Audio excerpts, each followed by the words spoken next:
അൽഹംദുലില്ലാഹി റബ്ബിൽ ആലമീൻ വസ്സലാത്തു വസ്സലാമു അലാ റസൂലിൽ അമീൻ വഅലാ ആലിഹി വസ്വഹ്ബിഹി അജ്മഈൻ. റബ്ബി ഇശ്റഹ് ലി സ്വദ്രി വയസ്സിർ ലി അംരി വഹ്ലുൽ ഉഖ്ദതം മിൻ ലിസാനി യഫ്ഖഹു ഖൗലി. അഊദു ബില്ലാഹി മിനശ് ശൈത്വാനിർ റജീം. ബിസ്മില്ലാഹിർ റഹ്മാനിർ റഹീം. وَإِذَا سَأَلَكَ عِبَادِي أَنِّي فَإِنِّي قَرِيبٌ أُجِيبُ دَعْوَةَ الدَّاعِ إِذَا دَعَانِ فَلْيَسْتَجِيبُوا لِي وَلْيُؤْمِنُوا بِي لَعَلَّهُمْ يَرْشُدُونَ. പ്രവാചക, എൻ്റെ അടിമകൾ നിന്നോട് എന്നെക്കുറിച്ച് ചോദിച്ചാൽ അവർക്ക് പറഞ്ഞു കൊടുക്കുക, ഞാൻ അവരുടെ അടുത്തു തന്നെയുണ്ട്. വിളിക്കുന്നവൻ എന്നെ വിളിച്ചാൽ ആ വിളിക്കേട്ട് ഞാൻ ഉത്തരം നൽകുന്നു. അതിനാൽ അവർ എൻ്റെ വിളിക്ക് ഉത്തരം നൽകട്ടെ, എന്നിൽ വിശ്വസിക്കുകയും ചെയ്യട്ടെ.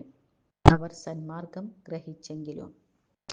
സൂറത്തു ബഖറയിലെ 186 ആയത്താണ് ഞാനിവിടെ ഓതി കേൾപ്പിച്ചത്. നബി സല്ലല്ലാഹു അലൈഹി വസല്ലമയോട് സ്വഹാബിമാർ ചോദിച്ചിരുന്നു, അന്നദൂ റബ്ബന കരീബും അം ബഈദും യുനാദി. ഞങ്ങൾ റബ്ബിനെ അടുത്തുള്ളവനെ പോലെ വിളിക്കണോ അല്ലെങ്കിൽ ദൂരെയുള്ളവനെ പോലെ വിളിക്കണോ എന്ന്. ഇതിൻ്റെ പശ്ചാത്തലത്തിലാണ് ഈ ആയത്ത് ഇറങ്ങിയിരിക്കുന്നത് എന്ന് കാണാം. ഏതൊരാൾക്കും ഈ ആയത്ത് ഓതുമ്പോൾ വളരെ വികാരഭരിതമാകുമല്ലേ.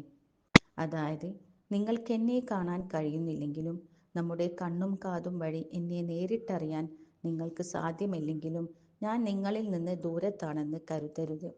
എൻ്റെ ഓരോ അടിമയുടെയും വളരെ അടുത്താണ് ഞാനുള്ളത്. അവന് എപ്പോൾ വേണമെങ്കിലും ആവശ്യങ്ങൾ എൻ്റെ മുന്നിൽ ബോധിപ്പിക്കുകയും എന്നോട് പ്രാർത്ഥിക്കുകയും ചെയ്യാം. എൻ്റെ അടിമ തൻ്റെ ഹൃദയം കൊണ്ട് മാത്രം എന്നോട് പ്രാർത്ഥിച്ചാൽ പോലും ഞാനത് കേൾക്കുന്നതാണ്. മാത്രവുമല്ല, അതിനുള്ള തീരുമാനം നാം അവന് കൽപ്പിച്ചു കൊടുക്കുകയും കൂടി ചെയ്യുന്നതാണ്. എന്തൊരു മനസ്സമാധാനമാണ് നമുക്കുണ്ടാവേണ്ടത്.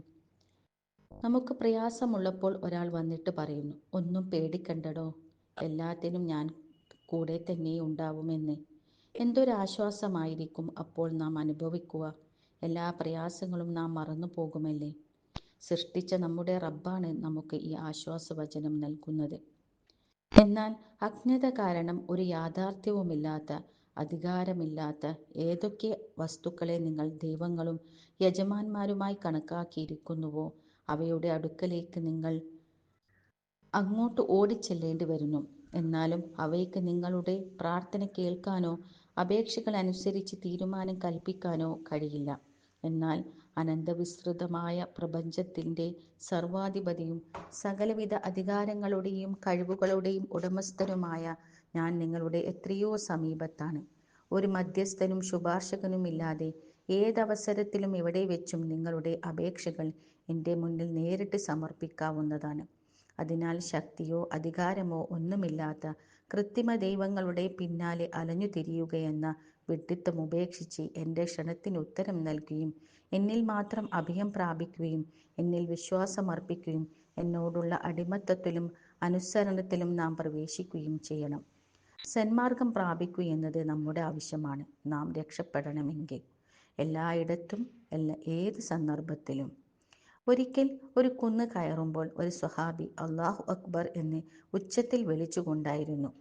അപ്പോൾ നബി സല്ലല്ലാഹു അലൈഹി വസല്ലമ പറഞ്ഞു, മെല്ലെ ചൊല്ലിയാൽ മതി, റബ്ബ് നിങ്ങളുടെ കൂടെ തന്നെയുണ്ടെന്ന്. വിളിക്കുന്നവൻ്റെ വിളി കേൾക്കാൻ. ഇൻഷാ അല്ലാഹ്, അള്ളാഹു നമ്മുടെ വിളി കേൾക്കാനും നമ്മോടൊപ്പം തന്നെയുണ്ടെന്നും അതിനാൽ അള്ളാഹുവിൽ സർവസ്വം അർപ്പിച്ചുകൊണ്ട് ജീവിതത്തെ ക്രമപ്പെടുത്തിയും അള്ളാഹു എല്ലാം കാണുന്നുണ്ടെന്ന ബോധ്യവും ഏതവസരത്തിലും അള്ളാഹുവിനെ മാത്രം ഓർമ്മിച്ചുകൊണ്ടും അള്ളാഹുവിനോട് മാത്രം പ്രാർത്ഥിച്ചുകൊണ്ടും ഉണ്ടായിരിക്കണം. അള്ളാഹു നമ്മുടെ പ്രാർത്ഥനകൾ സ്വീകരിക്കുമാറാകട്ടെ. ആമീൻ ആമീൻ യാ റബ്ബൽ ആലമീൻ. വ ആഖിർ ദഅ്വാന അനിൽ ഹംദുലില്ലാഹി റബ്ബിൽ ആലമീൻ. അസ്സലാമു അലൈക്കും വറഹ്മത്തുള്ളാഹി വബറകാതുഹു.